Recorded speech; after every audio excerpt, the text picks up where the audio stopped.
അപ്പോൾ ഇന്നത്തെ നമ്മുടെ റെസിപ്പി ബ്രേക്ക്ഫാസ്റ്റ് ആയിട്ടോ സ്നാക്ക് ആയിട്ടോ ഒക്കെ കഴിക്കാൻ പറ്റുന്ന വളരെ ഹെൽത്തി ആയിട്ടുള്ള റെസിപ്പിയാണ് കേട്ടോ. അപ്പോൾ നമ്മൾ സാധാരണ വീട്ടിലുണ്ടാവുന്ന കുറച്ച് ചേരുവകൾ വെച്ചിട്ടാണ് ഈ റെസിപ്പി തയ്യാറാക്കിയിട്ടുള്ളത്.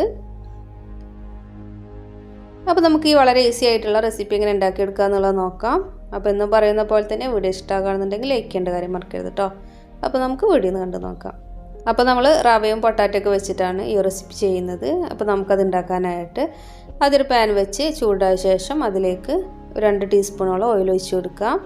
അതിലേക്ക് 1 ടീസ്പൂൺ കടുക്, 1/2 ടീസ്പൂൺ ചെറിയ ജീരകം കൂടെ ചേർത്തിട്ടൊന്ന് പൊട്ടിച്ചെടുക്കുക. അപ്പോൾ അതൊന്ന് പൊട്ടി വരുമ്പോൾ അതിലേക്ക് ഒരു പച്ചമുളക് ചെറുതായിട്ട് കട്ട് ചെയ്ത് ചേർത്തിട്ട് അതിൻ്റെ പച്ചമണം മാറുന്നത് വരെ ഒന്ന് വഴറ്റിയെടുക്കാം.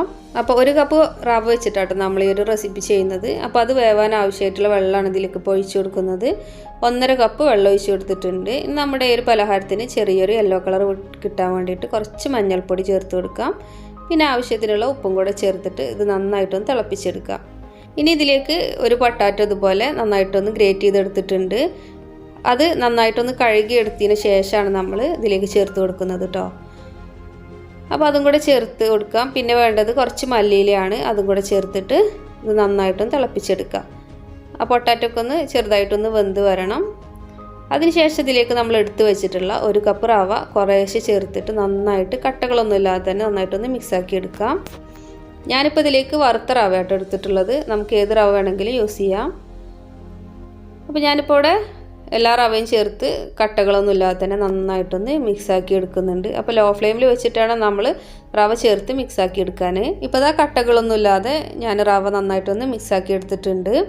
ഇനി നമുക്ക് ഫ്ലെയിം ഓഫാക്കി എടുക്കാം. ഈ റെസിപ്പി നമുക്ക് ഇതുപോലെ കഴിക്കാം കേട്ടോ. ഇനി നമുക്ക് ഉപ്പുമാവിൻ്റെ ഒക്കെ ടേസ്റ്റിൽ ഇതുപോലെ തന്നെ കഴിക്കാം. നമ്മൾ കുറച്ചും കൂടെ കാര്യങ്ങൾ ചെയ്തിട്ടാണ് ഈ റെസിപ്പി റെഡിയാക്കി എടുക്കുന്നത്. അപ്പോൾ ഇനി നമ്മൾ വേവിച്ച് വെച്ചിട്ടുള്ള റവ ഇതുപോലെ ഒരു പരന്ന പാത്രത്തിൽ വെച്ചിട്ട് ഒരു സ്പാച്ചിൽ വെച്ചിട്ട് നന്നായിട്ടൊന്ന് പ്രസ് ചെയ്തെടുക്കുകയാണ്. അപ്പോൾ ഓയിൽ ഗ്രീസ് ചെയ്തിട്ടുള്ളൊരു പാത്രത്തിലേക്കാണ് കേട്ടോ നമ്മൾ റവ മാറ്റിയിട്ടുള്ളത്. ഇനി ഇതുപോലെ ഒരു സ്പാച്ചിൽ വെച്ചിട്ട് ഇതുപോലെ നന്നായിട്ടൊന്ന് പ്രസ് ചെയ്ത് കൊടുക്കാം. ഇനി ഇതൊരു 10 മിനിറ്റ് ഒന്ന് റെസ്റ്റ് ചെയ്യാനായിട്ട് മാറ്റി വെക്കാം, അതൊന്ന് സെറ്റ് ആവാൻ വേണ്ടിയിട്ട്. അതിന് ശേഷം നമുക്ക് ഇഷ്ടമുള്ള ഷേപ്പിൽ ഇതൊന്ന് കട്ട് ചെയ്തെടുക്കാം. നമുക്ക് 10 മിനിറ്റ് ഫ്രിഡ്ജിൽ വേണമെങ്കിൽ റെസ്റ്റ് ചെയ്യാൻ വെക്കട്ടോ. അങ്ങനെയാകുമ്പോൾ നമുക്ക് പെട്ടെന്ന് തന്നെ ഒന്ന് സെറ്റായി കിട്ടും. ഇനി നമുക്ക് ഈ കട്ട് ചെയ്ത് വെച്ചിട്ടുള്ള ഓരോ പീസും എണ്ണയിലിട്ടൊന്ന് ഷാലോ ഫ്രൈ ചെയ്തെടുക്കണം.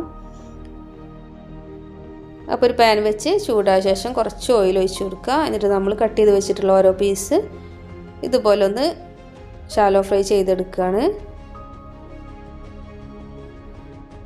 അപ്പോൾ നമുക്കൊരു മീഡിയം ഫ്ലെയിമിൽ ഇട്ടിട്ട് തന്നെ അങ്ങോട്ടും ഇങ്ങോട്ടൊക്കെ തിരിച്ചിട്ട് അതിൻ്റെ കളറൊന്ന് ചേഞ്ച് ആവുന്നത് വരെ ഒന്ന് ഫ്രൈ ചെയ്തെടുത്താൽ മതി. അപ്പോൾ നമുക്ക് വളരെ ഈസി ആയിട്ട് ചെയ്യാൻ പറ്റുന്നൊരു റെസിപ്പിയാണ്. അപ്പോൾ നമ്മൾ ഉപ്പുമാവൊക്കെ ഉണ്ടാക്കുന്നതിനെക്കാട്ടിലും കുറച്ചും കൂടെ ഒരു ഡിഫറെൻ്റ് ആയിട്ടും ടേസ്റ്റൊക്കെ ആയിട്ട് ചെയ്യാൻ പറ്റുന്ന റെസിപ്പിയാണ്.